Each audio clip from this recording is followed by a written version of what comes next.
voltada a essa construção de um estatuto jurídico antidiscriminatório. Claro que, quando nós falamos num estatuto jurídico, é necessário também nós nos voltarmos para o ambiente onde as leis são produzidas. E como nós já sabemos, de percentuais sempre comentados, vistos e revistos, que no ambiente das casas legislativas, exatamente onde se deveria produzir com mais rapidez, com mais velocidade, esse estatuto jurídico antidiscriminatório, as mulheres não estão presentes em proporção que corresponda à sua força, ao seu número na vida política brasileira. Nós temos, na Câmara dos Deputados, como todas devem saber, 15% de mulheres. Quando nós falamos de mulheres negras, o percentual, então, é ínfimo. Isso para dizer que, provavelmente, pela ausência da força das mulheres nesse ambiente e da presença dos grupos minorizados, excluídos historicamente no Brasil, muito provavelmente por essa ausência, é que a construção dessa legislação para a inclusão, visibilidade e promoção política, particularmente das mulheres, a velocidade ainda é lenta. E, vez por outra, nós ainda observamos retrocessos.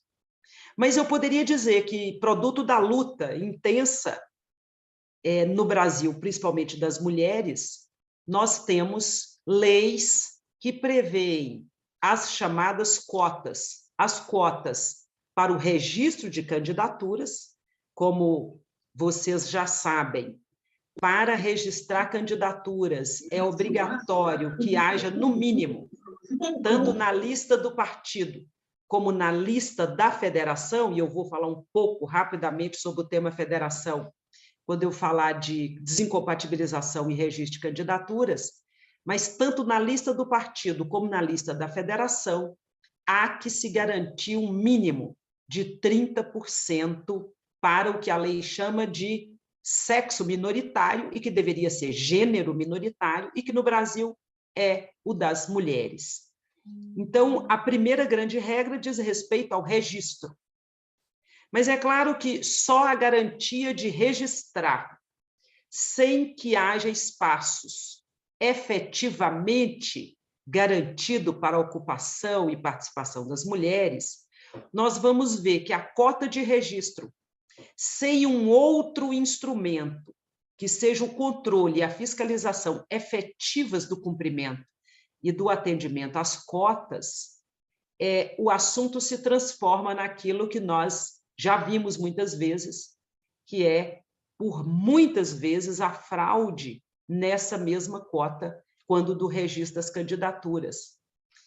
Nós temos notícias, e aqui atuamos algumas vezes, mais recentemente, inclusive, no Tribunal Regional Eleitoral, também no TSE, com a busca da contenção da fraude na cota de gênero, e não tivemos sucesso. Por essa razão, inclusive, que eu vou pontuar aqui como o sistema de justiça vem tratando a matéria. Mas eu dizia, a lei traz a cota para o registro de candidaturas, também de 2020 para cá, de modo mais expressivo e bem detalhado, a cota de recursos financeiros.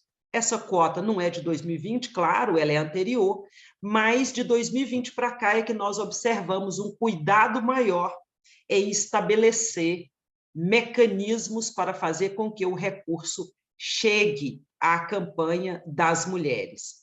Além da cota de recursos financeiros, nós temos também na legislação a previsão da cota na propaganda eleitoral. Além dessas cotas de registro de candidatura, de recurso de propaganda, claro, nós precisamos discutir, nós estamos falando de cotas, portanto, é uma garantia para se chegar à disputa, nós precisamos dar um passo adiante para falarmos em cotas nos espaços políticos efetivamente. E quando eu falo de cotas, é claro que é um começo de conversa, porque o ideal o correto, o atendimento ao princípio democrático e à isonomia é que os espaços políticos fossem partilhados em paridade entre homens e mulheres. Cotas são uma boa estratégia, mas nós não podemos tratar as cotas como ponto de chegada, senão como ponto de partida em direção à paridade na ocupação dos espaços políticos. Para isso, esse estatuto jurídico em construção, ele precisa evoluir para que se garanta efetivamente cadeiras nos parlamentos para a ocupação feminina.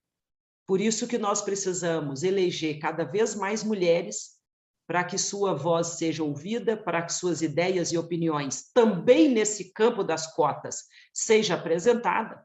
Eu digo também porque nós, mulheres, temos atuação e participação em vários campos da vida, não só nesses que nos colocam aqui como pessoas em busca de eliminação da imensa desigualdade que nós observamos.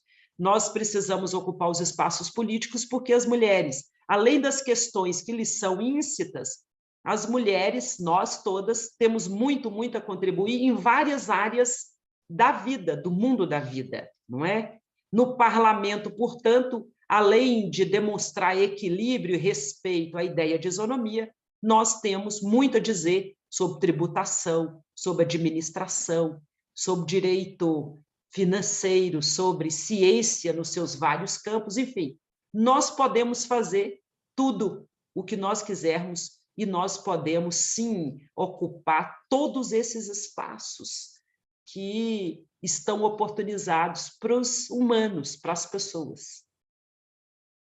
Noutra oportunidade, eu quero apresentar números para vocês verem onde estão as mulheres, e neste trabalho que eu escrevi, inclusive, com uma colega de escritório, que hoje não está aqui, a Andréia, charada Andréia Canguçu, lá nós perguntamos por que não elegemos mais mulheres, se elas são, se nós somos, a imensa maioria em todos os campos que vocês pensarem, inclusive no campo da ciência, da pesquisa, da investigação científica.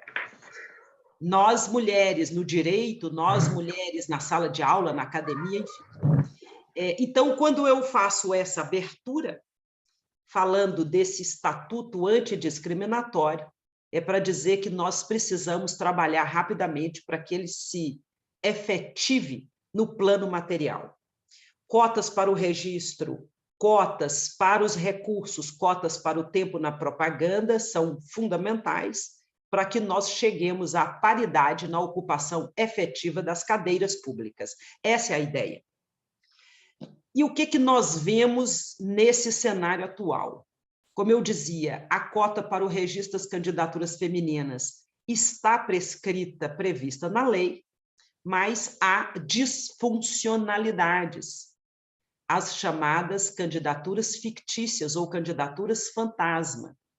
O uso do nome das mulheres apenas para compor um número para permitir a eleição de homens. Esse tipo de fraude, embora se tenha assinalado desde o Tribunal Superior Eleitoral que se combateria com veemência, e lá no Tribunal Superior Eleitoral nós temos, inclusive, jurisprudência, que são decisões reiteradas daquela corte. Lá nós temos jurisprudência indicando quais são os elementos básicos para se identificar a fraude.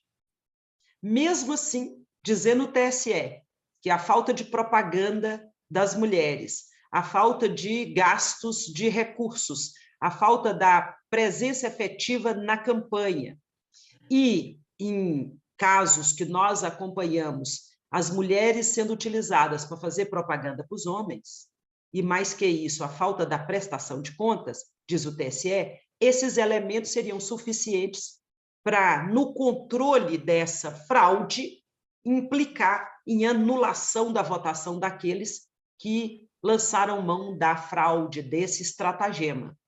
Então, o TSE deixou aquilo que nós chamamos de estándar probatório para que os tribunais, não só ele, TSE, mas também os tribunais regionais eleitorais, e os juízes e juízas eleitorais pudessem, no controle da fraude à cota de gênero, aplicar a lei. O que nós temos visto, entretanto, principalmente aqui em Minas Gerais, mas eu poderia dizer que parece ser algo quase que pelo Brasil todo.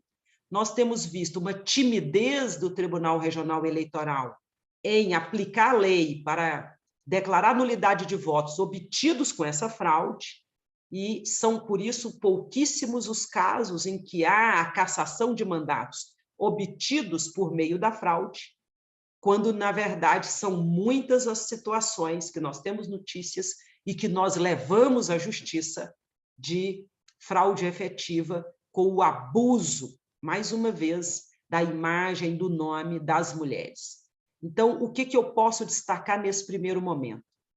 Essa importante ferramenta para a busca da paridade, sem um controle efetivo do sistema de justiça eleitoral, ela vira tão somente uma letra escrita numa lei fria que não se aplica. É por isso que sempre que eu tenho oportunidade, aqui também com as minhas colegas advogadas, nós fazemos questão de registrar que ainda é muito tímido o controle da fraude na cota de gênero. Vez por outras, nós temos notícias de decisões interessantes, e aqui nessa nossa introdução eu trouxe uma decisão fresquinha, que vem do Rio Grande do Sul, em que lá cassou-se o mandato de um vereador, não pela fraude à cota de gênero no registro de candidaturas, mas porque essa pessoa se apropriou da maior parte dos recursos destinados à campanha das mulheres e também ocupou a maior parte do tempo de propaganda eleitoral destinada às mulheres e às pessoas negras. Nesse caso do Rio Grande do Sul, declarou-se o abuso do poder econômico, com essa apropriação de recursos, ou seja, a não aplicação correta do dinheiro na campanha das mulheres, concentrando esse mesmo dinheiro numa campanha masculina, e, além disso, a apropriação, a ocupação do tempo de propaganda eleitoral, sem respeito à proporção que a lei estabelece, fazendo com que esse candidato fosse declarado, então, abusador do poderio econômico e abusador do veículo de comunicação social que a propaganda eleitoral possibilita por meio dos vários canais que nós conhecemos, principalmente rádio e televisão. Então, eu trago essa decisão recente e as colegas advogadas e também candidatas, pré-candidatas interessadas, se desejarem adiante, nós encaminhamos para vocês tomarem conhecimento. É uma decisão pioneira no Brasil, foi produzida ainda no âmbito de uma ação judicial eleitoral discutindo eleição municipal. Haverá outras esferas recursais, claro, o assunto não transitou em julgado, mas esse é um tema que chama a nossa atenção e que traz aqui já um precedente importante para observarmos e, eventualmente, até trabalharmos com ele nessas eleições que estão em curso. Portanto, a luta por um estatuto jurídico antidiscriminatório, ela começa aqui. Nós precisamos nos preparar, nós precisamos preparar as pré-candidatas para serem boas candidatas, bem fortes, vigorosas, interessadas, para que ocupem os espaços do legislativo e produzam, estimulam e lutem por produzir leis que venham ao encontro dessa ideia de implementar uma promessa constitucional que é de direitos e deveres iguais para homens e mulheres. Então, eu começo por dizer que falar da participação política das mulheres não diz respeito apenas e tão somente participar de uma campanha, garantir um número de mulheres numa chapa e destinar-lhe algum recurso e algum tempo na propaganda eleitoral. É mais do que isso. É o compromisso com um mundo inclusivo e com um mundo em que a igualdade não seja uma retórica, que a igualdade seja a possibilidade de emancipação das pessoas. Dito isso, vamos ao tema que tanto tem motivado as nossas conversas nos últimos tempos. Estou vendo a Adriana Araújo aqui, nós conversamos já sobre isso também. Vamos ao assunto, a comunicação das mulheres na pré-campanha. E antes de falar dela propriamente, eu preciso registrar a legislação. Esse tema pré-campanha e propaganda na pré-campanha, ele está descrito, regulado inicialmente, no artigo 36A da Lei 9.504. E, junto com ela, para as eleições de 2022, nós temos uma resolução do TSE, que é a resolução sobre propaganda eleitoral, a 23.610. Conjugando essas duas normativas, eu posso, então, sintetizar o que está previsto para a comunicação das mulheres na pré-campanha. A lei vem dizendo, portanto, que está autorizado, desde que não haja o pedido expresso de votos, nem expresso nem implícito, está autorizado que as mulheres se coloquem como pré-candidatas, apresentando seus atributos pessoais, apresentando suas plataformas e seus projetos políticos, participando em debates, entrevistas, encontros. Elas, mulheres parlamentares, podendo difundir os seus atos e debates também no ambiente do parlamento, sempre sem que haja o pedido de votos. E, no ponto central aqui que nos interessa, a resolução do TSE, essa 23.610, diz expressamente que na pré-campanha está autorizado o impulsionamento pelas redes sociais. O impulsionamento é a possibilidade de ampliar a difusão de conteúdos das mulheres pelas redes sociais, e ele é feito mediante pagamento. Quem tem rede social aqui, em algum momento, já ouviu falar ou já lançou mão do impulsionamento. A resolução traz, junto com a previsão expressa de que está permitido o impulsionamento, e na eleição passada essa regra não tinha essa clareza, então, ao lado dessa previsão expressa de que pode haver o impulsionamento, a resolução do TSE diz que esse impulsionamento deve ser feito gastando-se módicas quantias, ou seja, poucos valores, pequenas quantias. O grande problema está, como naturalmente já deve vocês se indagarem, é o que é módico, e é módico para quem? Então, a resolução dá a ideia de modicidade, mas não fala sobre percentuais. Então, nós ficamos numa zona cinzenta, porque fala da modicidade, mas o que é módico para mim pode não ser para você. O que é muito para mim pode não ser para você. Então, nós ficamos nessa zona cinzenta sem limitação, sem latitude clara. Portanto, o que é módico? Eu não sei lhes dizer. A resolução também não traz. Daí, eu tentar aqui construir alguma possibilidade para orientar as pré-candidatas que me procuram. E eu venho dizendo sempre o seguinte, olha, habitualmente você faz impulsionamentos, habitualmente você tem um gasto com suas redes sociais, tente não desbordar dele. Se você habitualmente não tem esse gasto e agora começa a fazer, comece a gastar pequenas quantias, experimente a ferramenta também primeiro, para que você possa saber tanto manejá-la como quanto você poderá gastar. Então, esse é o problema envolvendo o gasto com impulsionamento que eu identifico aqui. Então, você vai ter que verificar, para o seu caso pessoal, o que é módico.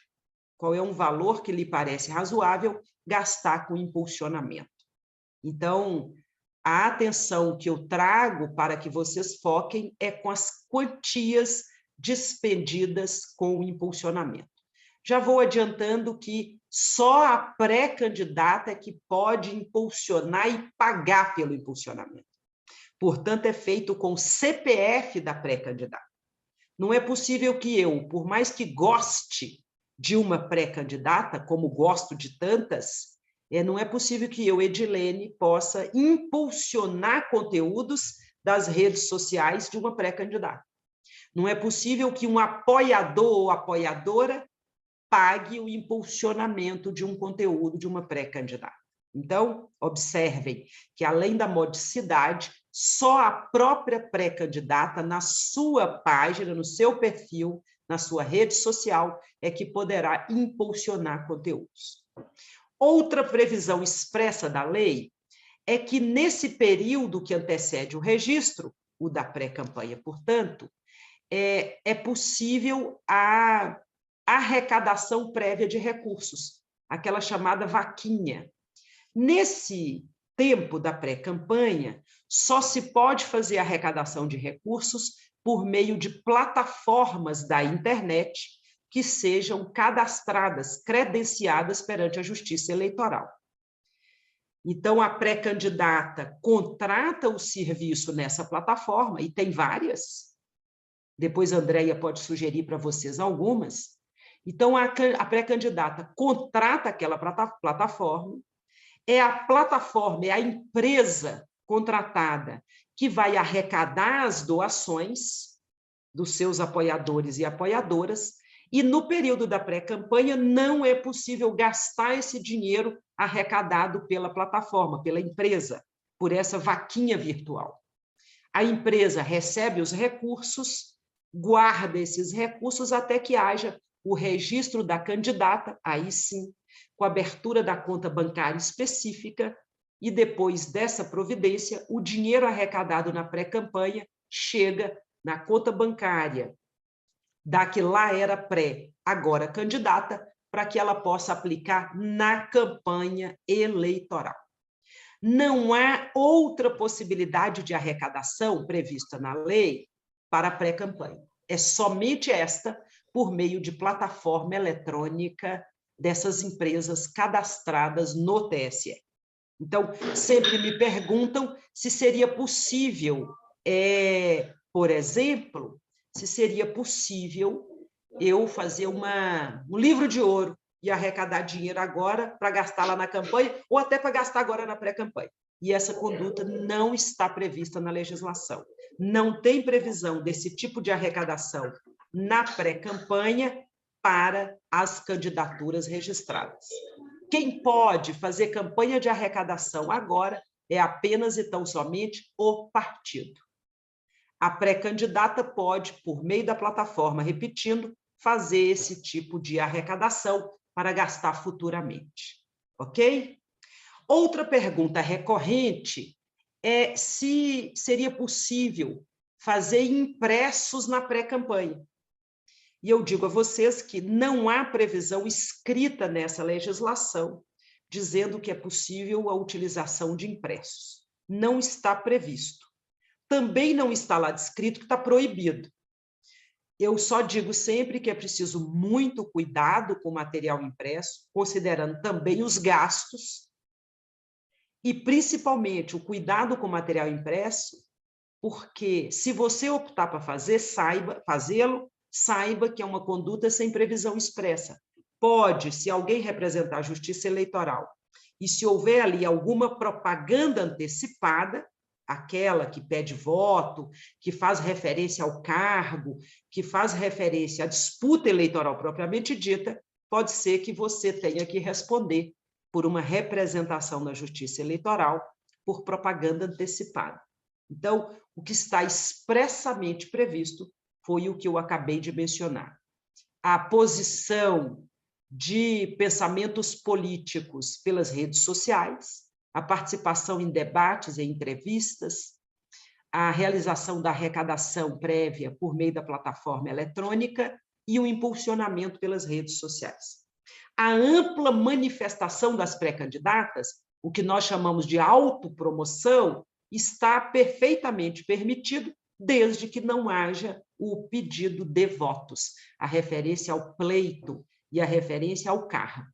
Como nós estamos falando da etapa prévia, a lei diz, não é possível falar de elementos que a pessoa só terá quando estiver em campanha eleitoral. Então, com essas observações aqui, vale a pena lançar mão dessas possibilidades de autopromoção. principalmente quando nós falamos com mulheres. Para as mulheres, o acúmulo do capital político ele é muito mais difícil. E esse acúmulo é feito antes das eleições. Por isso que eu digo sempre que, além da pré-campanha, agora que chama a nossa atenção, é fundamental manter as mulheres ativas, atuantes, participantes da vida pública, usando as redes sociais, na sua comunidade, porque acumula-se capital político ao longo do tempo. Por isso que eu também venho insistindo que somente cotas de recursos para a campanha ainda diz muito pouco dessa efetiva acumulação de capital político. O tempo da campanha é muito curto para que se possa acumular e fruir do capital político, almejando ou até conquistando o espaço. É preciso que as mulheres, e por isso ações como essa aqui, um projeto como Elas por Elas é tão importante, é preciso que as mulheres acumulem esse capital antes mesmo do ano eleitoral. Pontuada essa questão, notem, portanto, que a autopromoção sem a propaganda política voltada para as eleições, ela está permitida e deve ser bem utilizada, principalmente pelas redes sociais. E aí, eu produzi um manual chamado Quanto Mais Abelha, Mais Mel, no qual eu falo das candidaturas coletivas.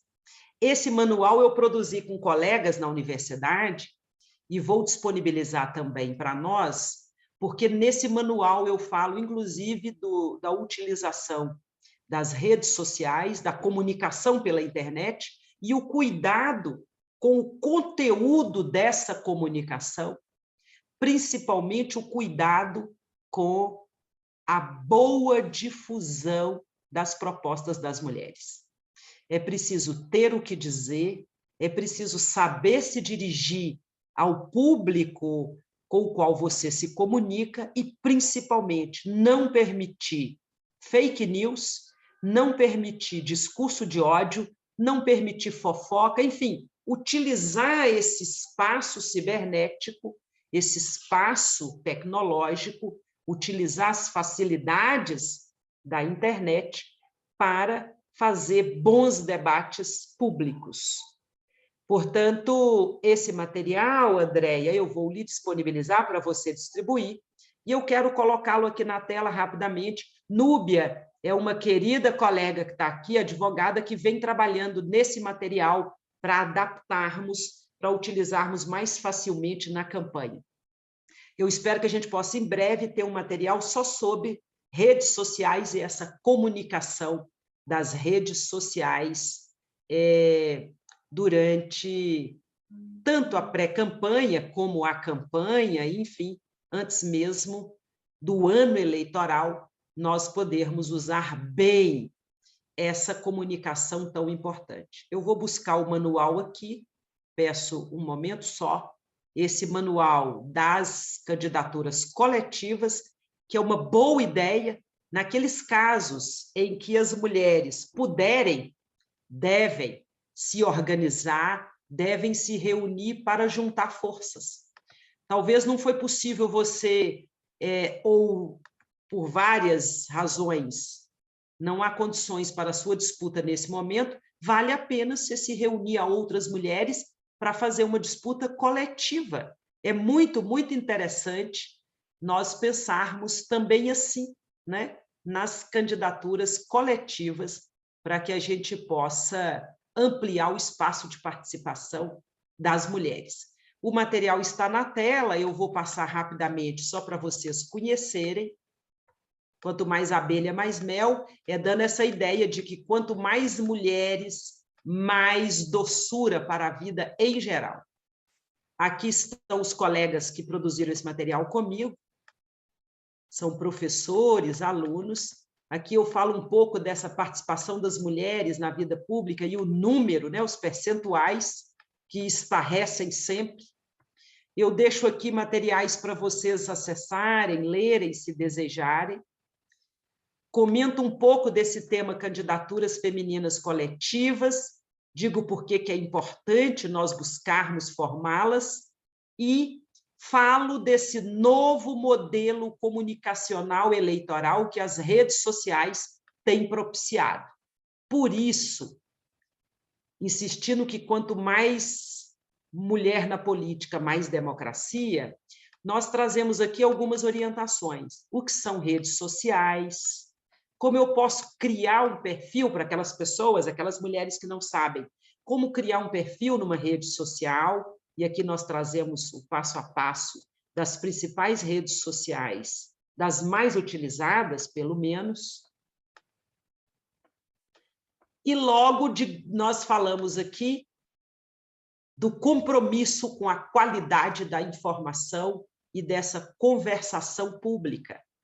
Ter cuidado para não difundir conteúdos que contenham inveracidades, evitar boatos, mentiras, fake news, agressões, enfim, lutar contra a violência política de gênero nas redes sociais, fundamentalmente. Nessa cartilha, nós deixamos os acessos eletrônicos, vocês podem verificar aqui como que acessa essas plataformas para denunciar, para se informar, etc. Algumas recomendações para o uso do WhatsApp, no Instagram, como é que denuncia as notícias falsas, como é que denuncia o discurso de ódio, etc. E aqui fazemos algumas sugestões, como é que você usa e para que usa as redes sociais. Há várias orientações, o que pode e não pode, que tipo de material propagandístico, enfim. Eu penso que esse manual, com calma, e aqui eu falo da propaganda das mulheres na internet, com calma ele vai ajudar bastante, vai orientar bastante quando você não estiver próxima a uma advogada ou um advogado. Então, fizemos um material aqui simples, mas me parece que contendo aquilo que é essencial para o conhecimento das mulheres nessa campanha, tá bem? Eu vou disponibilizar esse material, Andréia, e você, na sequência, encaminhe para as mulheres que desejarem. Pois bem. Então, pré-campanha, en passant, fiz os registros e no manual vocês vão ter uma riqueza maior de detalhes. Eu quero pontuar ainda, como eu havia dito, as chamadas condutas vedadas. O que são elas? O que são elas e onde estão regradas? A Lei 9.504, que é a Lei Geral das Eleições, desde o artigo 73 ao artigo 77, nós temos um conjunto de condutas que a lei veda para os agentes políticos, aqueles e aquelas que estão ocupando cargos públicos, cargos políticos. Então, tem uma série de vedações para evitar o desequilíbrio na disputa. Vocês vão ver, a partir do artigo 73 da Lei 9.504, que o principal bem jurídico lá protegido é o equilíbrio na disputa. Naturalmente, por exemplo, com a figura da reeleição, quem está na chefia do executivo, quem está no parlamento, já tem mais visibilidade, claro, do que quem chega agora, de quem começa na vida política, ou quem já está, mas não ocupa esses espaços. Então, naturalmente, já há um desequilíbrio, que a lei tolera, em decorrência da figura da reeleição. Nesses dispositivos da Lei 9.504, a lei não tolera, por exemplo, já vou adiantando aqui, que se utilize servidor, servidora da administração pública, que não se utilize, não tolera a utilização, portanto, de bens públicos, prédios públicos, equipamentos, veículos nas campanhas eleitorais.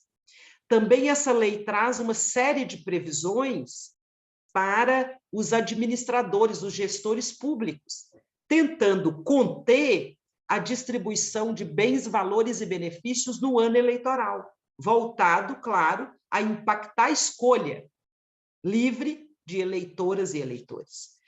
Aqui nós vamos ver também, e no manual, o outro manual que eu vou colocar na tela, nós vamos ver um dos exemplos, a participação em inauguração de obras públicas. Nós vamos ver, por exemplo, a proibição de distribuição de benefícios sociais sem previsão na lei. E eu, daqui a pouco, vou contar o que está aí na crista da onda, que é a chamada PEC do desespero do governo Bolsonaro. Logo eu vou falar disso. Mas antes eu vou colocar o manual, agora um outro manual. Deixe-me ver onde ele está. Um momento só. O outro manual, esse mais longo, sobre, além de propaganda eleitoral em geral, também falo aqui sobre registro de candidaturas e outros temas do processo eleitoral que vai lhes interessar, eu tenho certeza. Então, eu vou tentar compartilhá-lo um momento só para... Onde está o danadinho? Ele desapareceu da minha tela.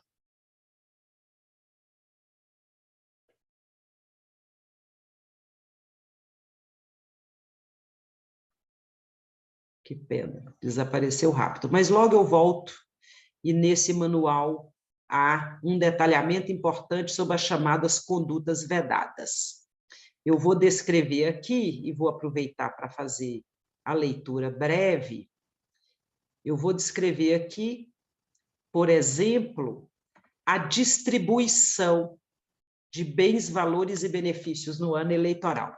A lei diz o seguinte: só pode haver a distribuição de bens, valores ou benefícios no ano eleitoral se estiver expressamente previsto em lei anterior, portanto, no ano passado, pelo menos, existente lá no ano passado, e que também, antes do ano eleitoral, portanto, pelo menos no ano passado, que esses programas sociais estejam sendo, além de executados, contando com recurso público, contando, por exemplo, com orçamento público para eles serem executados.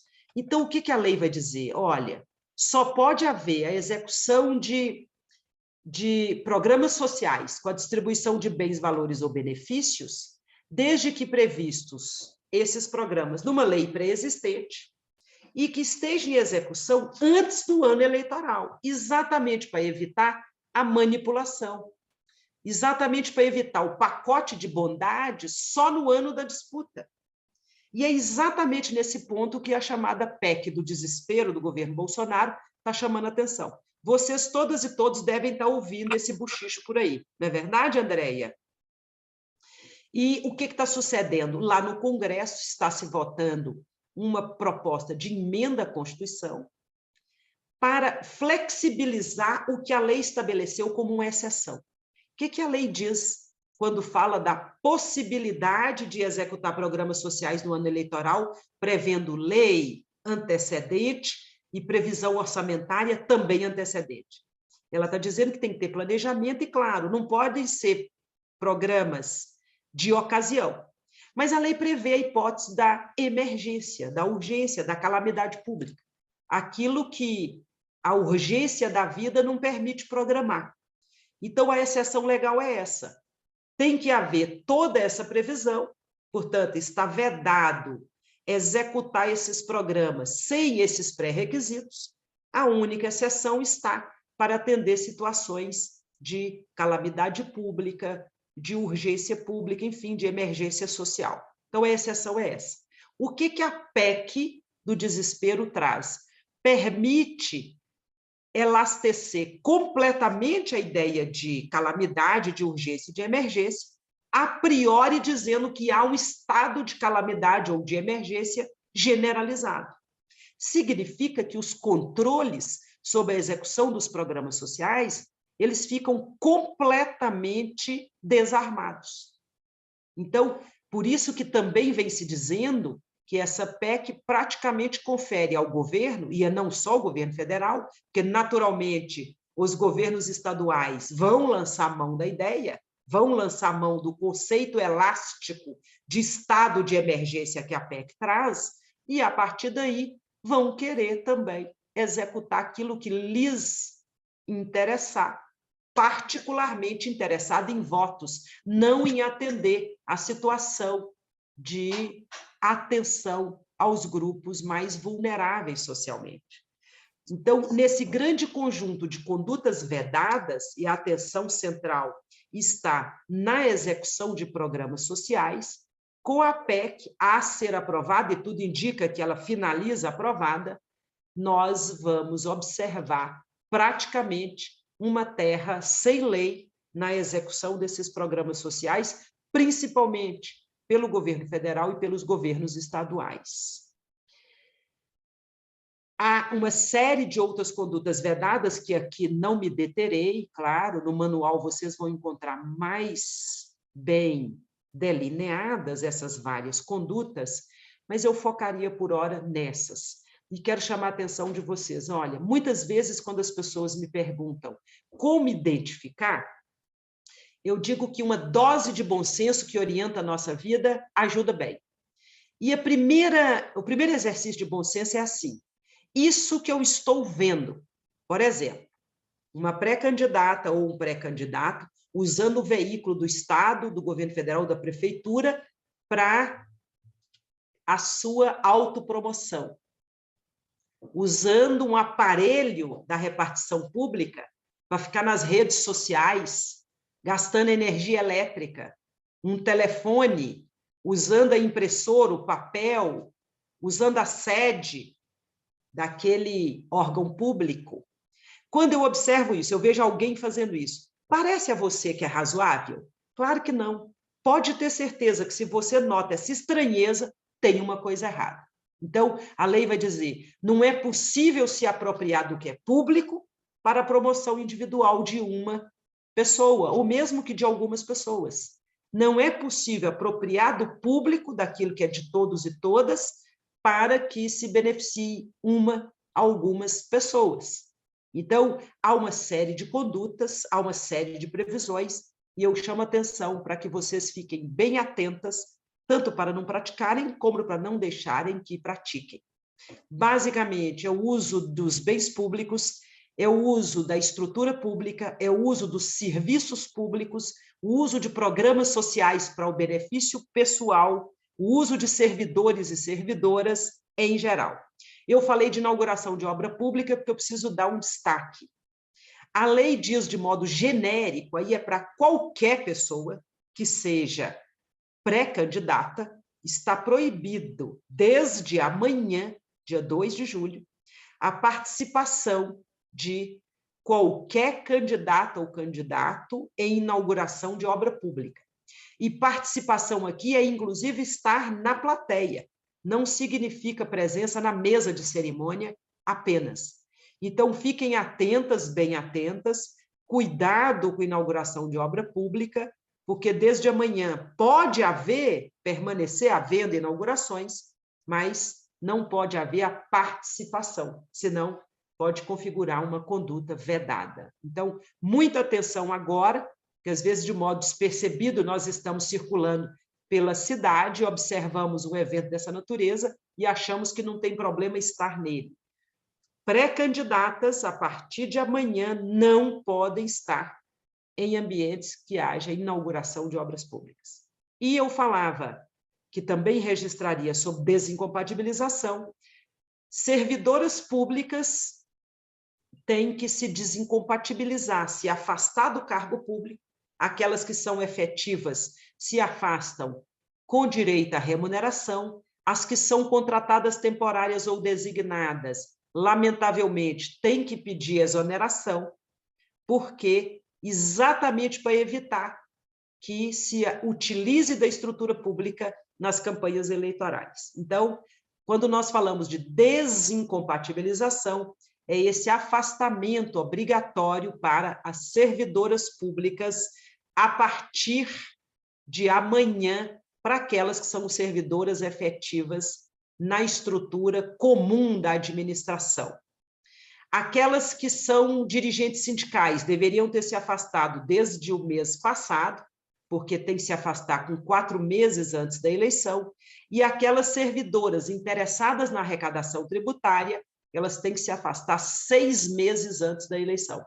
Então, desde o dia 2 de abril, deveriam estar fora dos seus respectivos cargos, aquelas que são efetivas com direito à remuneração. Então, eu peço a vocês que fiquem bem atentas a essas questões aqui envolvendo prazos. Hoje, portanto, é o prazo final para requerer essa desincompatibilização. Muito bem. que mais que nós temos que comentar hoje? Eu estou indo bem? Estou me fazendo entender? Eu estou falando o que vocês gostariam que eu dissesse a partir daquela proposta que eu fiz? Tá bem? Muito bom. Vou seguindo aqui. Se não estiver bem, Andréia, chama a minha atenção aí, que eu vou logo já me corrigindo. Eu estou aqui buscando o manual, porque ele é muito importante para eu falar do próximo tema. Então, peço 1 minuto só para que eu tente de novo abri-lo, para ver se eu consigo compartilhá-lo com vocês. Vamos lá, vamos ver se agora eu consegui. Ah, tá aqui. Doutora Edilene, antes de você conseguir abrir aí, eu tenho uma pergunta. Pois não. No caso também referente à desincompatibilização, quem participa de conselho municipal, conselho estadual, o prazo também é hoje, né? Sim, e eu digo o seguinte, os conselhos em geral, a lei não prescreve com clareza, mas ela fala assim, da pessoa que é ou agente público ou assemelhado. Agente público, agente pública, ou assemelhado. Os conselhos, embora habitualmente não configurem órgãos públicos tradicionais, a nossa participação neles configura um serviço público. Claro que nós vamos ver na jurisprudência, que são essas decisões reiteradas da Justiça Eleitoral, nós vamos ver lá que, como regra, os conselhos dos quais as candidatas têm que se afastar são aqueles conselhos que, eventualmente, executem políticas públicas, são aquelas instituições, porque tem também as organizações não governamentais, que recebem recurso público. Então, como os exemplos são variados, a minha recomendação para vocês é o seguinte: na dúvida, se afastem, se licenciem, até para vocês cuidarem bem das suas campanhas e não correrem risco. Porque se não houver a desincompatibilização, há a figura da chamada inelegibilidade temporária. Então, muito cuidado se você integra conselhos públicos, se você está em organizações não governamentais variadas, associações, etc., cuidem de se afastar, até para não correrem risco. Tá claro, Andréia? Eu tenho uma pergunta também, se me permite. Posso fazer a pergunta? Então, eu não vou compartilhar então a tela, um momento só. Pode ir, Winnie. Ah, tá, obrigada. A gente precisa de fazer essa comunicação, dessa descompatibilização nos casos de pré-candidatas que ocupam mandatos municipais, mandatos parlamentares municipais. A gente precisa de fazer essa comunicação, no caso, para a Câmara, né? Bem, se a pré-candidata, Winnie, se ela for servidora da Câmara, servidora, ela tem que se afastar. Se ela for vereadora, não. Ok, obrigada. Vamos em frente, de nada. E depois, Andréia, caso você queira, se alguém necessitar, nós podemos compartilhar um modelinho de pedido de desincompatibilização. Você acha oportuno? Eu queria fazer uma pergunta, pode? Hoje eu encaminhei para todas as candidatas do PT um modelinho de pedido de descompatibilização e quem pediu a carta, eu já providenciei com o PT maravilha. a carta para poder encaminhar. Só uma que me mandou agora há pouco, eu estou tentando resolver aqui agora à noite. Perfeito. E olha, façam o seguinte, envie os documentos, esse documento de desincompatibilização, envie por e-mail, envie por qualquer meio que vocês tiverem, e não trabalhem mais. A partir de amanhã não pode comparecer. Quem tiver de férias, está de licença. As férias contam, tá? Mas tomem cuidado para não comparecer ao trabalho nesse período aí de 3 meses antes da eleição, para evitar que haja a inelegibilidade em decorrência da não desincompatibilização. Tem mais algumas perguntas aqui, doutora. Só um minutinho, Ari. Tem mais uma mãozinha levantada e tem o Ari também. Tá. Tem 2 mãozinhas levantadas. Conceição? Conceição está com a mãozinha levantada? Eu acho que é tudo desincompatibilização, doutora Edilene. Não, a minha dúvida não é essa, não. É o seguinte, eu faço parte do grupo da igreja, participo na minha igreja. eu preciso me afastar, eu posso continuar, por exemplo, eu sou catequista, né? Isso pode interferir, pode criar alguma situação chata? Não, eu acho que não, Conceição. Eu acho que não há problema você continuar participando do seu grupo religioso. O que não pode haver é propaganda no ambiente da igreja. Ah, beleza. Ok. Obrigada. A Adriana, depois a Winnie, depois o Ari. Boa noite, queridíssima professora. Professora Edilene, doutora querida. No caso, eu sou servidora pública, eu posso frequentar, visitar os órgãos públicos? Bom, sem fazer campanha, obviamente, mas posso ir, eventualmente? Eu sugiro o seguinte, na sua repartição pública, você se desincompatibilizou, lá você não deve comparecer para assinar documentos, para ir lá buscar alguma coisa, para cumprir alguma tarefa do seu cargo. Desincompatibilizou, não pratica nenhuma conduta, nenhum ato da sua atividade pública, da sua atividade do cargo. Ir ao local para buscar, sei lá, fazer um protocolo de alguma coisa pessoal, ir no local para fazer uma visita sem propaganda eleitoral, eu não vejo problema. O cuidado é não praticar atividades do seu cargo. O Ines, tem mais uma pergunta? Sim, obrigada. Doutora Edilene, a minha pergunta no caso da Câmara, né, Municipal, é porque a gente precisa de fazer uma comunicação, né? Mas isso é para campanha, no caso, não é isso? Porque tem aquela questão da publicidade, né? Que aí a candidata ela deixa de usufruir de algumas prerrogativas dentro dos serviços da própria Câmara, né?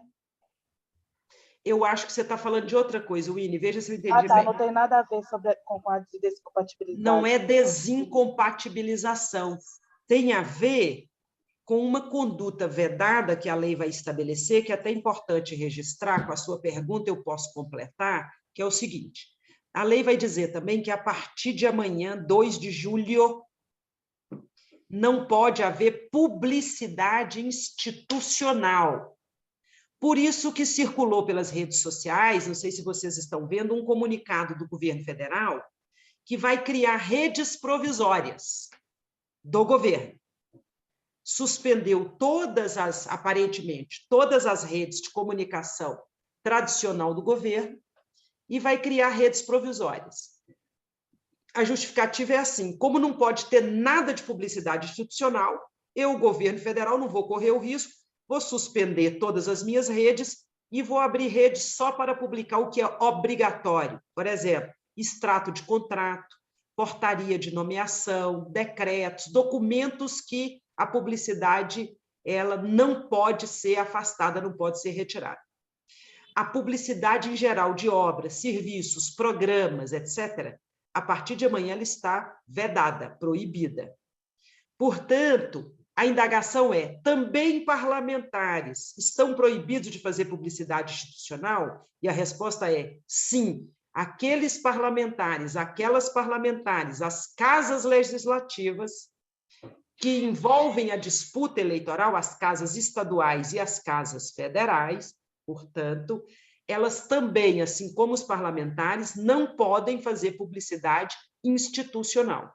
Podem comunicar na pré-campanha livremente, podem, inclusive, colocar posicionamentos pessoais nas redes sociais, mas não pode haver a publicidade de atividades do parlamento, como, por exemplo, programas do próprio parlamento, execução de emendas do próprio parlamento com o dinheiro da instituição pública e com aquela ideia de propagar um serviço, uma campanha, um ato. Então, é isso que está vedado a partir de amanhã. A grande indagação é, essa mesma vedação se estende para as câmaras municipais? E aí eu tenho recomendado todas as pré-candidatas a irem às câmaras municipais, pedirem pareceres das mesas diretoras, para se evitar que, desavisadamente, haja uma publicidade vedada. A rigor, A lei vai dizer que a publicidade que está vedada é daquelas esferas em disputa, a esfera estadual, a esfera federal. Portanto, eu recomendo, Ine, que se for este o caso de uma vereadora que pode ser candidata para deputada ou para outro cargo, senadora, governadora, eu recomendo buscar primeiro, não fazer sem ter segurança, e buscar imediatamente a orientação da própria Casa Parlamentar com a sua assessoria jurídica, tá bem? Eu acho que esse é um cuidado importante. Gente, eu tenho que acelerar, nós temos, eu estou falando aqui há algum tempo, são 20h24, nós temos ainda algumas coisas para colocar na mesa. O Ari ia perguntar alguma coisa, não é, Andréia? Isso, só faltava o Ari. Isso, rapidamente, doutora. É maravilha a sua explanação, perfeita. Ah, obrigada. Mestre das mestras, não tenho a menor dúvida. Com relação, por exemplo, às impugnações e as penalidades. Por exemplo, vamos supor que a pessoa foi lá, ela tinha que assinar alguma coisa e acabou cometendo essa infração. Aí o concorrente lá, o colega de trabalho contrário à pessoa, já faz aquele BO, ela vai ser cassada, vai ser penalizada, das impugnações. Como é que irão ocorrer? O que ocorre é o seguinte... Só para completar, doutor, um segundo mais, 30 segundos.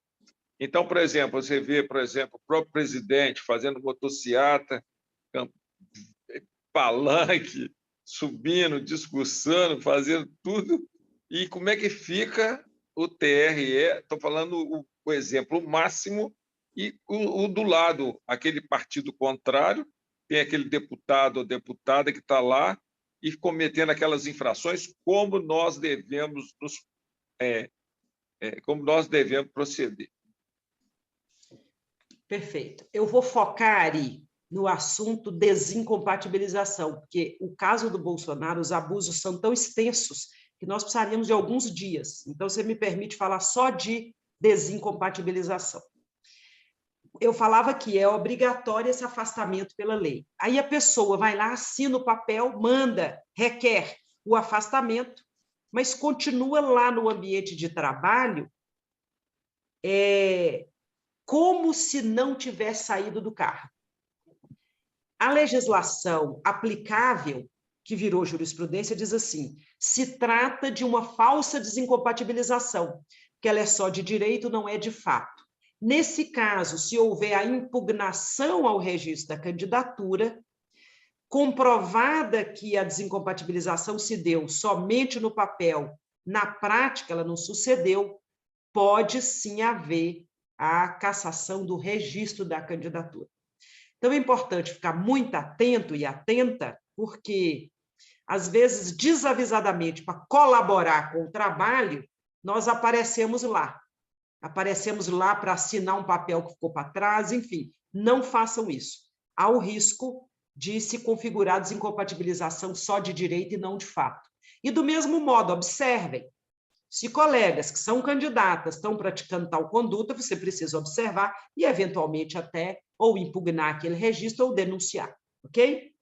Vamos em frente, que falta muito ainda. Eu vou colocar na tela para vocês esse manual. Ele vai possibilitar que vocês refinem um pouco mais a informação e, naturalmente, tendo dúvidas, para além desse espaço aqui onde estamos, e nós vamos fazer outros eventos desses, né, Andréia? Toda sexta nós estamos aqui, a Andréia vai falar disso depois. Nas próximas sextas nós voltamos tirando dúvidas. E, se possível, até antes, nós vamos tentar construir um espaço para a gente conversar, dialogar. A Andréia é craque nesse assunto, a Andréia também é advogada, então ela é uma pessoa importante para vocês dialogarem, porque ela pode tirar muitas dúvidas. Outra coisa, eu vi Zilda de Conselheiro Lafayette aqui, um beijo demais para a Zilda, que é uma querida amiga de muito tempo. Mas então, deixe-me colocar na tela o manual para eu pontuar o assunto chamado Propaganda Eleitoral das Mulheres. Eu estou dizendo propaganda eleitoral das mulheres porque, como eu disse antes, há que se reservar no rádio e na televisão tempo para a propaganda das mulheres. E as mulheres, nós precisamos ocupar esses espaços com muita qualidade, responsabilidade e não deixar ele ser desvirtuado.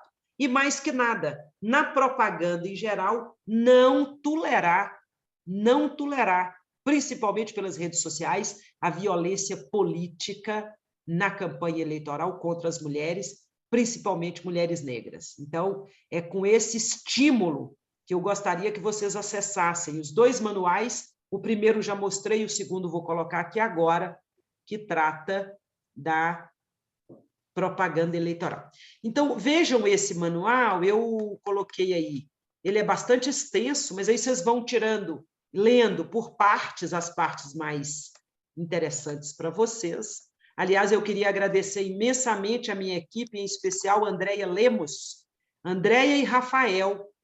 Esse manual foi revisado por eles, são queridos amigos, companheiros que estão aqui comigo todos os dias, mourejando comigo, nessa luta, que não é fácil, né?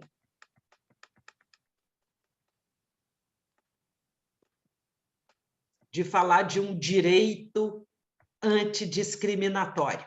Então, esse manual contém, inclusive, temas de convenções partidárias, e nele eu falo das convenções partidárias, que agora, com a presença da FEBrasil, que é a federação na qual o PT está, não tem mais convenção apenas individual de partidos, a convenção é unificada. Nesse manual eu falo um pouco, mas eu produzi um terceiro manual, Andréia, mais voltado para os dirigentes partidários e as dirigentes, em que eu dedico a explicar o registro de candidaturas na federação. Eu e um colega de Brasília, o Christian, nós produzimos esse material, que segunda-feira já estará sendo distribuído para os dirigentes e as dirigentes partidárias. Olha aqui, ó, eu falei de desincompatibilização, tá vendo? E nesse material tem um código de acesso para vocês irem lá no TSE ver os exemplos mas são muitos, para ver se você está lá num daqueles casos.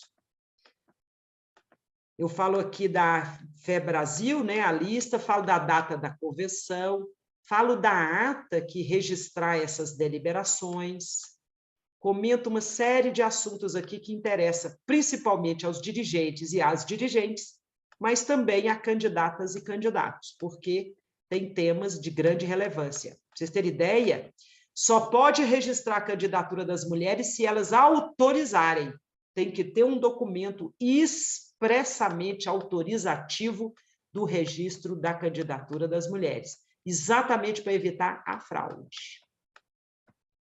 Aqui eu falo das datas, propaganda eleitoral, eu coloquei aqui um código para vocês acessarem pelo próprio celular a resolução do TSE.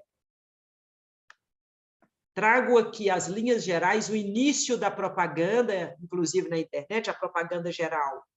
Agora falando de propaganda eleitoral, não de pré-campanha. O início é 16 de agosto. Para isso, nós temos que ter uma série de requisitos atendidos antes, e eu coloco eles aqui no manual. E a propaganda em geral é 16 de agosto, a propaganda no rádio e na televisão é 26 de agosto. Comento como é que nós temos que produzir os nossos materiais impressos, vocês vão ver aí aquelas regras básicas de materiais impressos. Quando se trata de candidatura majoritária, a inscrição à tinta limitada a 4 metros quadrados, só no comitê central da campanha. Então, se as candidatas vão ter mais de um comitê, vai identificar qual é o comitê central e nele você pode pintar até 4 metros quadrados com informações da campanha, desde que, diz a lei, não gere o efeito outdoor. Nos demais comitês e na propriedade privada em geral, a propaganda se limitará a adesivos ou papéis com máximo de meio metro quadrado. Não tem mais inscrição à tinta, chamada pichação. O comício de encerramento da campanha tem prazo, carro para encerrar, carro de som só pode circular com propaganda eleitoral se vinculada a ato da campanha. Então, não tem mais aquela figura do carro de som, apenas com a motorista ou o motorista circulando pelas ruas, tem que estar acompanhando um ato de campanha, o carro de som. Está permitida a colocação de mesas para distribuição de materiais de campanha, utilização de bandeiras ao longo das vias públicas. E aí eu digo como é que elas podem ser utilizadas, não podem ser fixas, naturalmente. Comento aqui sobre o uso de bonecos, cavaletes, estandartes, placas e faixas, que está proibido, continua, já era assim na eleição passada, permanece. A propaganda eleitoral em veículos fica limitada a adesivos, o chamado citru, que é aquele adesivo microperfurado no para-brisa traseiro, e em outras partes do veículo limitado a meio metro quadrado. Quais são os horários da propaganda eleitoral na televisão? Coloco aí para vocês já irem se preparando. Coloco o registro, a proibição da doação de qualquer tipo de brinde. Destaco um grande espaço para propaganda eleitoral na internet, vejam vocês. Vou observando aqui o que não está permitido. Em geral, a internet é um ambiente muito importante para a comunicação política das candidaturas, mas tem regras básicas que eu anoto no nosso manual. E eu destaco: é livre a manifestação do pensamento, vedado o anonimato. Portanto, não cabe difusão de propaganda sem a identificação das candidaturas. Anoto o tema direito de resposta, aquelas mulheres ofendidas têm que buscar, eu tenho insistido nisso, têm que buscar resposta, têm que buscar tirar os materiais ofensivos das redes sociais, da internet. A Andréia viveu um drama desse, nós até hoje lutamos para tirar ofensas a Andréia das redes sociais, por isso, tão importante ter na campanha, seja como apoiadora, seja financiando de algum modo, advogadas, preferencialmente, e advogados, porque esse é um ambiente que precisa de apoio e acompanhamento jurídico. Portanto, é fundamental já buscar um apoiador que possa lhes auxiliar nesse campo jurídico, como também é fundamental ter uma contadora ou um contador para lhes auxiliar na administração financeira das campanhas. Prestem atenção, é proibido qualquer tipo de propaganda eleitoral por pessoas jurídicas, mesmo que sejam sindicatos, associações não governamentais, organizações não governamentais, etc. E muito menos na internet. E eu coloco isso daí, chamando a atenção de vocês. Pois bem, vejam que o material é bem extenso. E aqui eu dedico um espaço grande para a propaganda na internet, comentando os conceitos que a legislação traz. Então, com paciência e calma, eu recomendo a leitura e espero que vocês possam usufruir bem, principalmente da propaganda mulheres nas redes sociais. Deixe-me ver o que mais que eu posso colocar aqui. Olha aí, eu fiz um destaque dos atos de pré-campanha, tá vendo? Chama atenção de novo para o mínimo de registro, propaganda e dinheiro para as mulheres, tá? Lembrando que as pessoas negras têm direito a obter percentuais que forem distribuídas para as demais. Então, as pessoas negras têm direito a receber dinheiro e têm direito a participar na propaganda eleitoral. Olha aqui, eu fiz um pode, não pode para vocês, tá vendo? O que que pode? Tá aqui. E logo adiante eu fiz o que não pode. Estão vendo na tela? Tá claro, Andréia?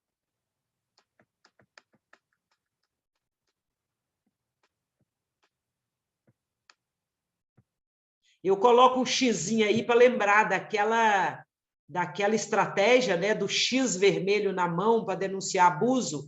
Então, é para lembrar aí que o X quer dizer uma conduta que não está permitida. Aqui as condutas vedadas que eu acabava de comentar.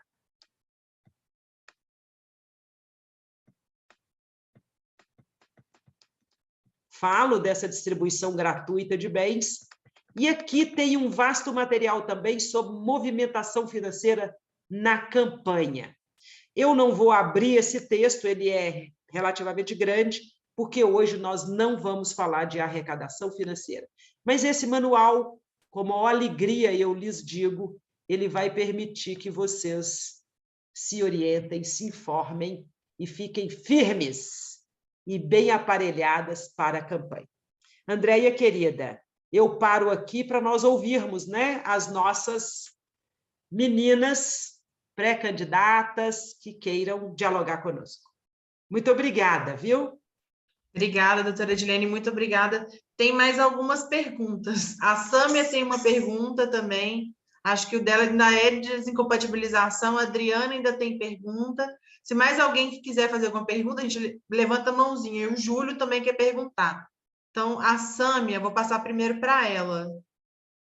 Sâmia, não sei se ela ainda está aqui. Não sei se ela caiu. Vou passar para a Adriana, depois eu volto para a Sâmia. Adriana. Ok, a questão do salário. Eu me candidatei a vereadora e aí são 3 meses de afastamento. O meu salário custou a chegar. Gostaria de saber se tem alguma orientação em relação a isso. Sim, claro. Quando que eu devo... deve cair normalmente para mim ou é normal ter um atraso? Muito bem. Eu logo, depois das perguntas, vou falar, fechando nossa conversa, sobre violência política de gênero, tá? Eu vou arrematar falando disso. Mas, Adriana, é o seguinte, não é normal atrasar e não pode atrasar. Você tem que receber seu salário no mesmo dia que você recebe habitualmente. Então, se houver atraso, é possível medida judicial para obrigar o pagamento e eventualmente até, Adriana, havendo dano, e é claro que há, veja, você sem salário, você está privada de um tanto de coisa. Pode ser o caso, inclusive, de reparação por perdas materiais e, eventualmente, até o dano moral.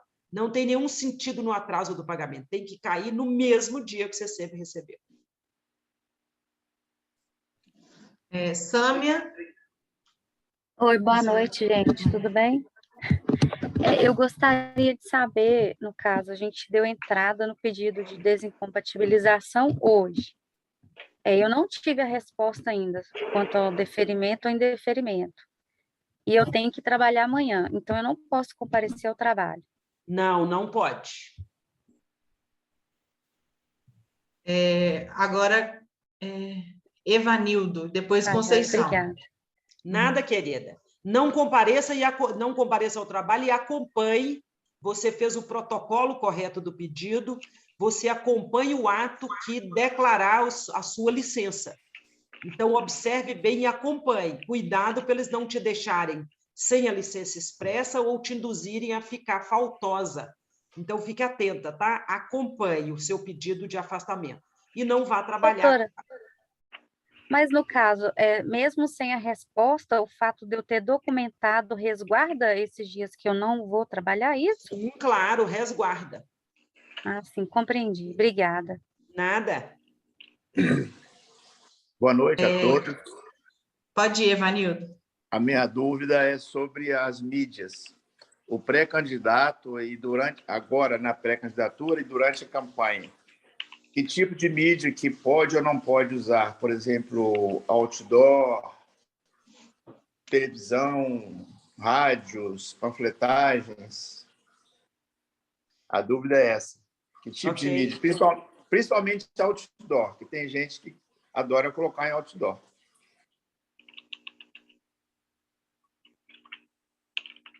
Vamos ouvir os próximos. Você quer fazer? Isso que eu ia falar, vamos fazer as perguntas aí e volta para você. E eu pediria compreensão aos homens na sala, nós vamos dar preferência para as mulheres, né? Agora, espera aí, agora saiu da listinha, deixa eu colocar de novo aqui, peraí. E eu vou colocar na tela, porque eu vou comentar o assunto. Tá. A próxima é a Conceição. A minha pergunta é o seguinte, é com relação a valores, né? Quando ela fala que as pessoas negras têm direito a receber um percentual do valor que é distribuído para as outras candidatas não negras? É isso? Ou, além disso, ela tem um percentual? Como que é isso? Só para eu entender, por favor. Lhe explico com prazer. O que mais? A próxima é a Lilian. Lilian, Boa querida. noite. Estava noutra reunião aqui, eu vou aproveitar já perguntar à doutora Edilene sobre contratação na pré-campanha. Me perguntaram se a pessoa quer contratar para fazer o marketing, porque está muito ruim na internet, e se pode contratar. Eu disse, para aí, porque eu não sei se pode contratar, quer contratar uma empresa não, uma agência por um mês. Eu disse, eu acho que não pode, eu vou confirmar, mas para saber se pode contratar para fazer essa questão. Eu disse, porque vai gerar contrato, tem que dizer de onde que vem esse recurso, enfim. Foi uma dúvida que surgiu, inclusive, na reunião que eu estava agora. Outra questão só para ajudar aí, saiu ontem, né, a resolução do PT sobre a questão da distribuição do fundo, né, do Vou FEFEC. falar sobre ela agora para responder a Conceição. Essa Conceição está danada, adiantada. Então, já está lá. Então, era essa questão, doutora Edilene, que eu assustei. Não faz contratação antes de perguntar, doutora, não. Agora a Zilda. Zilda. Boa noite, gente. Até que enfim eu consegui participar. Eu estou desde 19 horas tentando, mas parece até uma coisa. Ontem também foi na hora do encontro das mulheres lá do plano, também foi um problema. Mas é muito bom estar aqui, rever a Edilene. Estou encontrando também com a Andréia. Eu fico muito feliz, viu, de estar participando. Estou pré-candidata, Edilene. Parabéns, Zilda. Isso, estou aqui como pré-candidata. E aí eu queria perguntar o seguinte, eu estou recebendo alguns convites de lançamento de pré-candidatura. Isso é prudente, porque ainda vai ter convenção. A gente sabe que no partido teve um encontro, aí tem mais candidato que vagas. Como que fica essa questão? É prudente, não é, a gente fazer esse pré-lançamento? É isso que eu queria perguntar e quero desejar, né, uma boa campanha para todas e todos. E a gente quer tirar o pessoal da direita, os que já estão lá da esquerda, que mantém que chegue mais gente, principalmente mulheres. Isso mesmo, Zilda. Ari é o último, doutora Edilene. E Júlio, eu pedi a fala também. O Júlio, é porque eu não vi sua mãozinha levantada aqui. O Ari e depois você, Júlio. Aqui, doutora, mais uma vezinha, coisa simples. A manifestação individual de cidadão com megafone, pode? Como é que funciona o megafone sem ser candidato?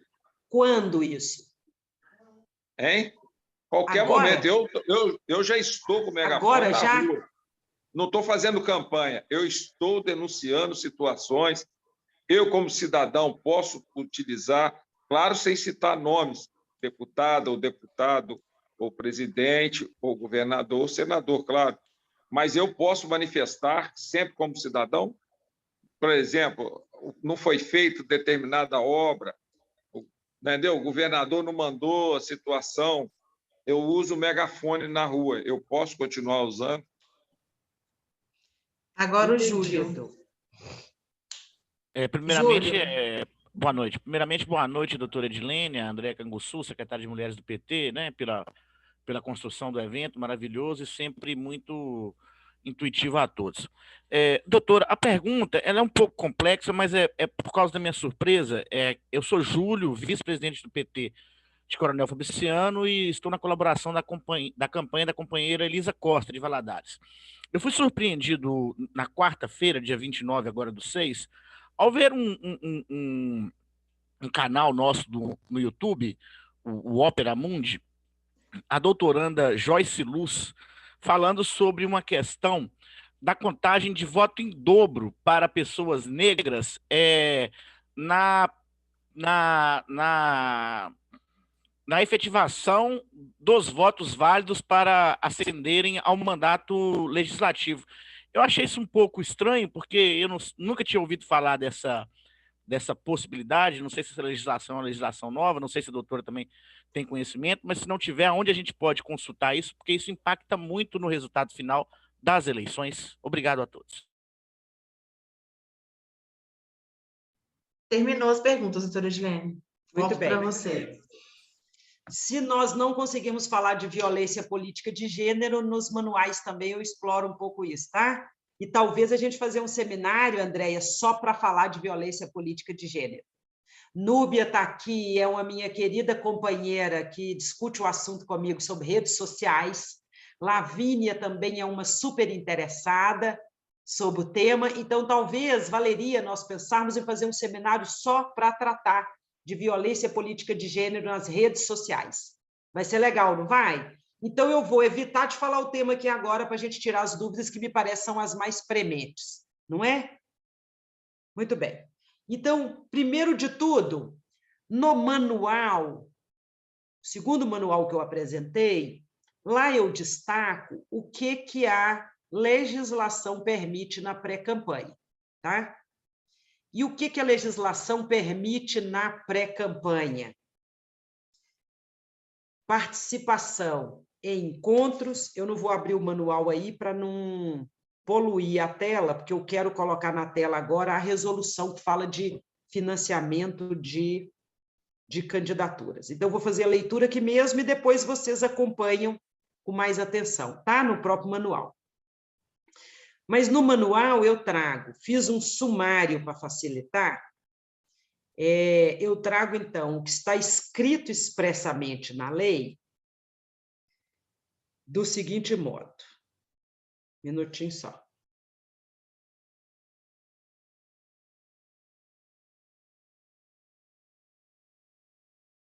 Eu vou ler para nós não termos dúvidas e facilitar que cada um e cada uma faça a interpretação que achar que é mais prudente.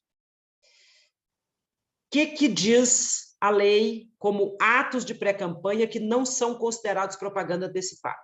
Participação em entrevistas, programas e debates, inclusive a exposição de plataformas e projetos políticos da pré-candidata. Realização de encontros, seminários, congressos, em ambiente fechado e, nesse caso, às custas do partido, para tratar da organização dos processos eleitorais, da discussão de políticas públicas, planos de governos ou alianças partidárias, podendo ser divulgados por instrumentos de comunicação interna ao partido. Segunda possibilidade. As prévias, tão tradicionais no PT, os encontros, eles podem acontecer, inclusive, com distribuição de material interno, com a realização de debates entre pré-candidaturas, enfim, as prévias, com distribuição de material informativo e divulgação dos nomes das pré-candidatas e a realização de debates entre elas. Então, é perfeitamente possível. A divulgação do posicionamento pessoal sobre questões políticas, inclusive nas redes sociais. É nesse ponto da divulgação de posicionamento pessoal sobre questões políticas que muita gente, eu tenho visto por aí, tem usado pequenos impressos simples, em valores muito tímidos, exatamente para evitar aquilo que lá atrás eu mencionava, que é gastar de modo desproporcional, fora do que a lei diz que deve ser a modicidade. Mas, fundamentalmente, o seguro para a comunicação na pré-campanha é utilizar as redes sociais com o impulsionamento pago com o dinheiro da pré-candidata. Então, não está escrito material impresso está permitido. Eu que estou fazendo a construção a partir do que eu leio na lei. Claro que se eu vou responder uma ação judicial, a juíza ou o juiz vai interpretar a conduta e pode ser que ele divirja de mim e me dê uma penalidade. Por isso que é preciso ter cuidado com o que você vai fazer. Eu tenho visto pequenos impressos sem pedido de voto, apresentando a pessoa e falando de algumas propostas, que eu achei bastante razoável. Tá? Agora, eu não posso te dar certeza que você vai fazer o impresso e que ninguém vai reclamar e que você não vai ter problemas. Como nós estamos naquilo que eu chamei a atenção para essa zona cinzenta, é diante do caso concreto que nós vamos ver se vai dar certo ou não essa ideia aqui que me ocorre. Então, se você fez ou vai fazer impressos, tenha cuidado. Não faça pedido de votos e gaste o mínimo possível com esse material. Eu acho, inclusive, o impresso meio fora de moda. Parece assim que as pessoas não estão querendo muito papel, né? Outra coisa é que impresso custa caro. Você é candidata a deputada e vai fazer 1000 panfletinhos, não dá nem para começar a conversa. Eu espero que você tenha 100 mil votos. Como é que você vai distribuir 100 mil panfletos sem gastar dinheiro? Bastante dinheiro. Então, pense nisso. Mas, enfim, eu penso que, e aqui já aproveito para dizer que uma pessoa na rua com megafone é manifestação do pensamento. Não tem problema nenhum e pode ser feito. O cuidado é evitar, para não turbar o sossego público. Evitar fazer isso em horários avançados da noite, evitar fazer isso perto de hospital, escola, órgãos públicos, mas a manifestação do pensamento é livre, vedado o anonimato e desde que não haja ofensa. Então, com esses cuidados, eu vejo perfeitamente possível, tá? O uso do megafone aí que o Ari fez menção. Expressamente também está escrito na lei que a realização de reuniões de iniciativa da sociedade civil, de veículo de comunicação social ou do próprio partido, em qualquer localidade, para divulgar ideias, objetivos e propostas partidárias. Vejam que a lei sempre vai falar de gastos envolvendo o partido. A exceção, quando fala de gasto de pré-candidatas, é com o impulsionamento das redes sociais numa resolução do TSE. Isso para dizer a vocês que realmente o tema gasto na pré-campanha, e já vou respondendo, Lília, não me parece prudente, não me parece correto se antecipar gastos da campanha, como, por exemplo, contratar uma equipe de marketing na pré-campanha. Então, muito cuidado com isso, que pode chegar num ponto aí de descontrole e até gerar algum abuso. Então, não me parece possível antecipar na pré-campanha aquilo que é da campanha eleitoral, tá bem? Eu falava da campanha de arrecadação prévia de recursos na internet, também expressamente, o impulsionamento expressamente, e eu vejo muito interessante, sempre me perguntam se pode criar grupos de WhatsApp na pré-campanha para conversar com as pessoas. Pode, perfeitamente. Quando chegar a campanha, você só pode mandar material de propaganda eleitoral se você pedir autorização às pessoas que integram seus grupos. Lá no manual eu chamo atenção para isso, tá? Leia lá para você ter mais detalhes. Bom, outdoor está permitido? Não está, porque tem uma outra regrinha interessante. Aquilo que não está permitido na campanha, expressamente não estará na pré-campanha. Então, não pode outdoor, não pode fazer showmício, não pode usar o rádio e a televisão para fazer esse tipo de propagação, porque só pode ter propaganda no rádio e na televisão, a propaganda gratuita, eleitoral, no período que eu acabei de ler, que a lei estabelece claramente, e nos horários pré-estabelecidos. Então, não é possível usar rádio, televisão, outdoor, para fazer essa autopromoção da pré-campanha, ok? Bom, sobre o assunto envolvendo financiamento. Deixe-me voltar à resolução. Eu falei que eu ia colocar na tela. Essa resolução, inclusive, nós fizemos a redação. Eu queria aproveitar e agradecer o Rafael, que estava comigo na minha equipe aqui, me ajudou a revisar o texto. Eu escrevia e ele corrigia. E ele, vocês não queiram saber, é bem chato para corrigir um texto, tá? Mas é o que se espera, né? Eu espero que ele não esteja aí ouvindo isso. Está na tela para vocês? Está na tela, sim. Ah, que legal. Então, vejam aí, ó. Ontem, o Diretório Nacional do PT decidiu sobre a distribuição dos recursos do Fundo Público, o Fundo Especial de Financiamento de Campanha, que a gente chama de FEFEC, e está descrito aqui o seguinte, ó, Conceição, eu estou tentando rolar a tela, no artigo 2º, serão distribuídos recursos para as candidaturas femininas e pessoas negras na proporção fixada e no prazo estabelecido na legislação eleitoral do seguinte modo. Inciso 1. Para as candidaturas femininas, o percentual corresponderá à proporção delas em relação ao total de candidaturas do partido, não podendo ser inferior a 30%. Então, tem 10 candidatos no total, 30% de mulheres, o recurso tem que ser distribuído assim, 30% para as mulheres, o resto para os homens. Dentro do gênero feminino, a porção que houver de mulheres negras, dentro desses 30%, tem que receber uma parte deles. Os homens negros, naquela porção lá dos 70 que sobraram, tem que receber a parte deles proporcional, que naquele coletivo masculino, os homens negros estiverem. Então, o que nós temos aqui? Primeiro, distribui o recurso entre gêneros, depois, dentro dos gêneros, verifica qual é a proporção de pessoas negras. E é assim, então, que o partido previu a distribuição dos recursos. Nessa resolução, anexo a ela, tem aqui uma previsão em percentuais, vejam vocês.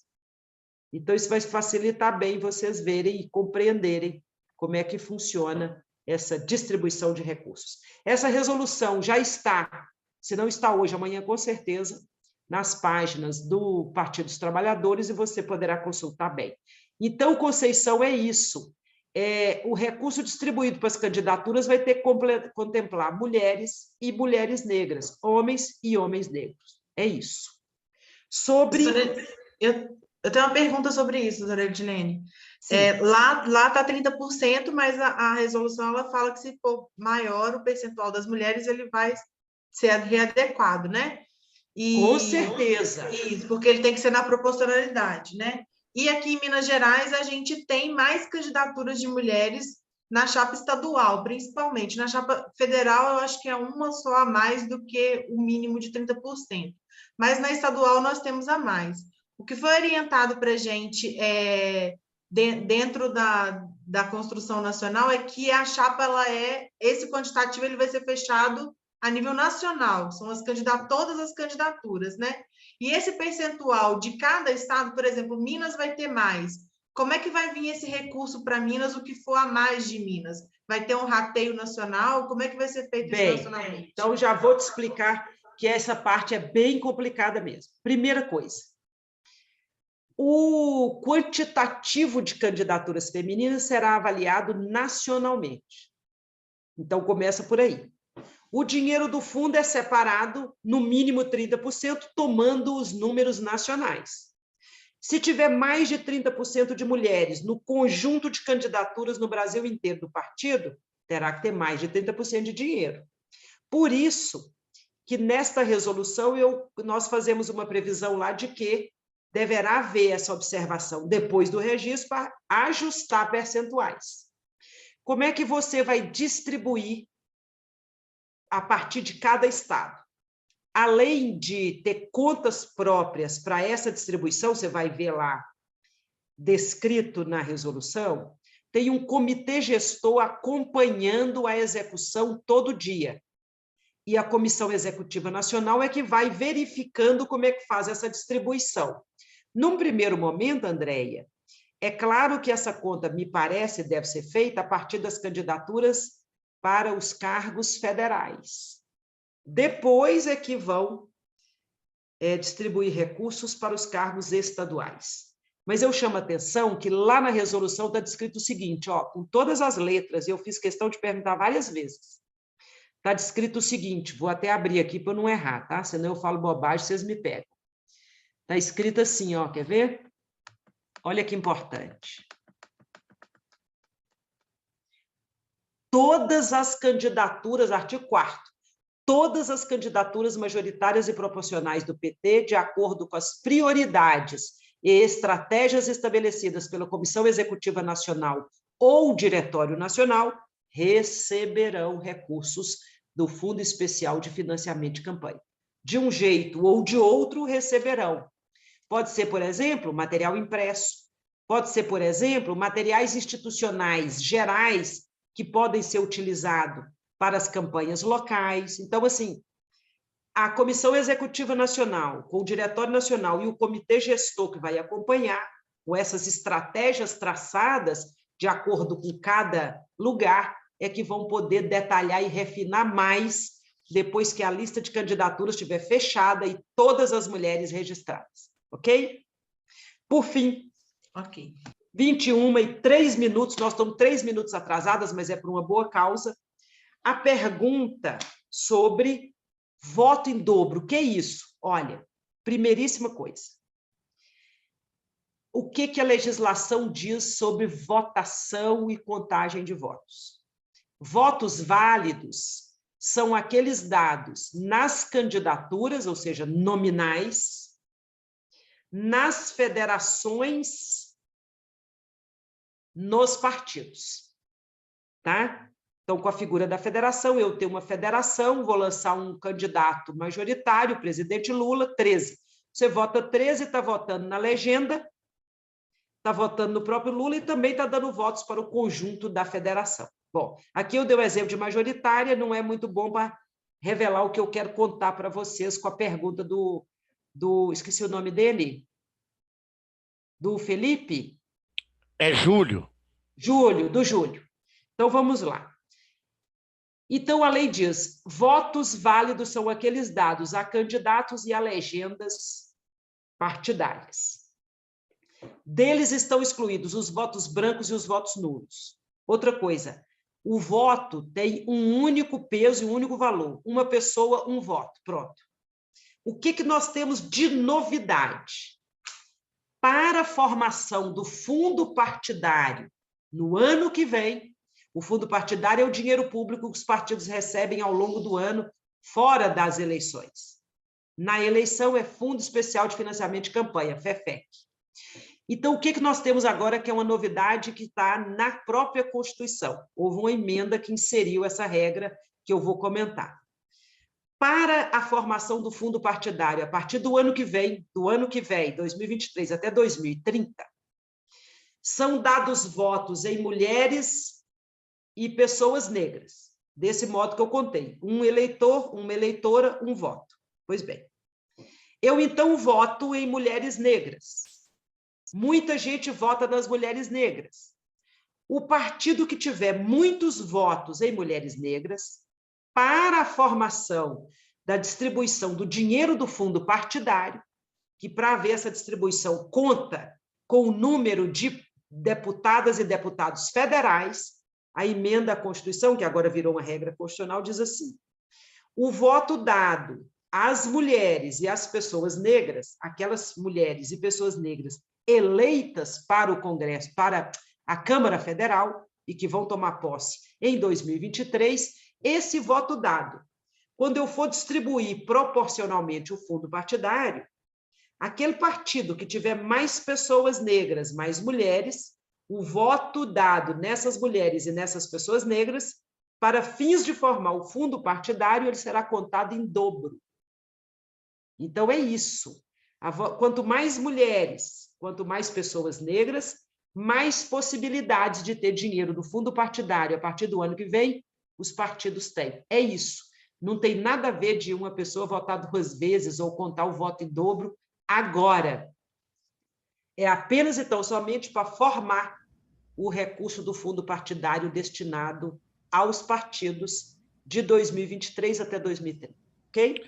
Doutora, me perdoe pela interrupção, Andréia, mas é assim, porque eu também fiquei muito surpreso ao ouvir essa doutoranda falar sobre esse assunto, porque o que a doutora Edilene Lobo falou da composição do fundo partidário, eu já tinha ouvido falar, mas essa questão da composição das câmaras foi uma surpresa para mim. Por isso eu fiz a pergunta à senhora, porque eu sabia que a resposta seria uma resposta à altura e objetiva, né? Mas tá lá, para quem quiser ver, a partir do minuto 28 do programa Ópera Mundi, 20 minutos do Breno Altman da quarta-feira passada. Obrigado pelo esclarecimento, viu, doutora? Imagina, eu vou dar uma olhada lá, até para a gente ficar sempre esclarecendo, explicando, porque senão pode dar uma ideia enviesada. Eu adoraria que o voto nas mulheres e nas pessoas negras pudesse contar em dobro para ocupar cadeiras, mas, por enquanto, não tem essa regra na Constituição. É apenas para formar o fundo partidário. Muito bem, eu cheguei aqui, eu achei que ia demorar, mas chegou depressa. 21h07, Andréia, só eu te devolvo a palavra. para que a Bem, gente possa doutora. nos encaminhar para a A conclusão. gente já está encerrando, Muitíssimo Aline. obrigada. Eu Não, que só um agradeço, segundo. doutora.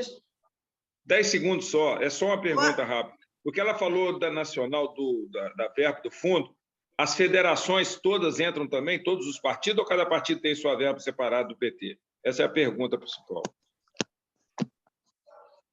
Conceição está com a mão levantada, Andréia. Será que ela queria falar algo mais? Você quer mais alguma pergunta, Conceição? Ou é da outra vez que você estava com a mão levantada?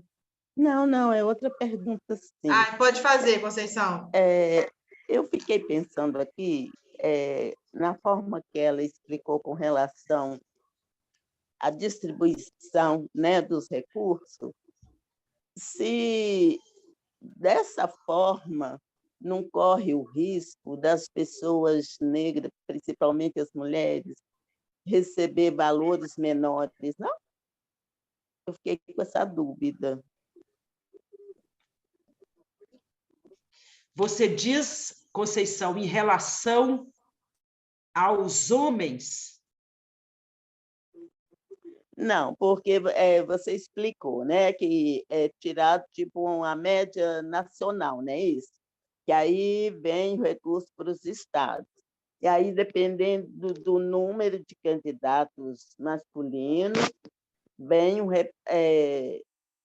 tirado 30% para as candidaturas femininas, não é isso? Eu vou te explicar de novo, mas eu já quero te adiantar, Conceição, que a sua impressão está correta. Tem pouco recurso para a mulher. Independente da conta, tem pouco. Nós somos a maioria e nós temos que ficar só com 30%. Não deveria ser 50%? Mas eu quero fazer a conta de novo, só para ficar bem claro para nós. É assim, vamos supor que nós tenhamos R$1.000 e que nós tenhamos 10 vagas. No mínimo dessas 10 vagas, 3 tem que ser para o gênero minoritário, que seria aqui, no caso, as mulheres. 3 vagas tem que ser para as mulheres. E nós temos R$1.000, tá?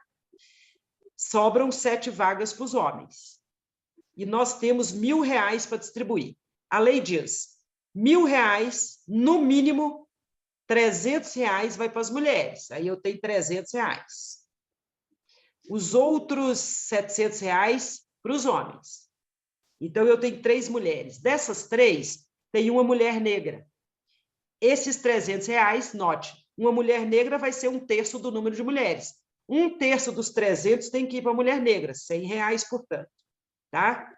No caso dos homens, eu tenho R$700 e tenho 7 homens. E tenho 4 homens negros. Aqui eu vou ter que pegar R$400 e passar para os homens negros e R$300 sobrantes para os 3 homens não negros. Compreende? Entendi. Muito bem. Obrigada. Finalizando sobre o assunto distribuição de recursos e federação partidária.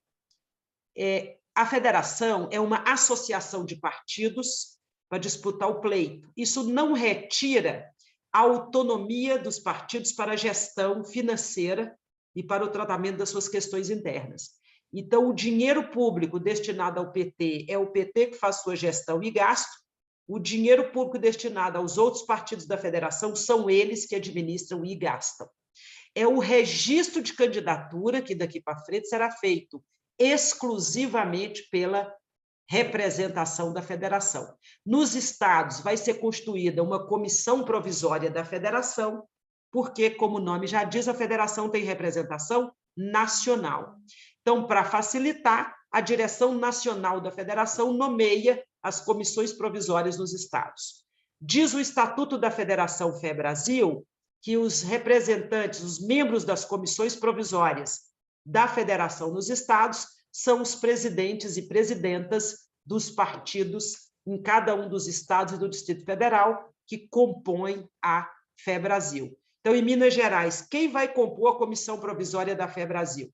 O Cristiano, presidente do PT, o Adson Ribeiro, presidente do PCdoB, e quem é presidente do PV? Giuseppe, eu acho. Ou Giuseppe ou Osvander, tenho dúvida aqui. Então, é isso. A comissão provisória da federação vai ser composta pelos presidentes desses 3 partidos, ok? E a gestão administrativa e financeira, cada partido faz a sua. Gente, está na hora, precisamos ir. Muitíssimo obrigada. Alegria ver vocês, amigas de hoje, amigas de ontem, como Zilda, e eu espero, Lília, e eu espero que a gente em breve volte a se falar. Sexta-feira próxima, nós estamos aqui às 19 horas. Venham, venham. Vamos conversar. Beijo, beijo. Tchau, Lene, boa noite. a Lene ali. Ah, a Lene apareceu aí, ó. Muito Gente, obrigada. boa noite. Obrigada, doutora. Eu, pelo menos, inscrevi, Edilene. Parabéns. Você, como sempre, brilhante. Boa noite, obrigada.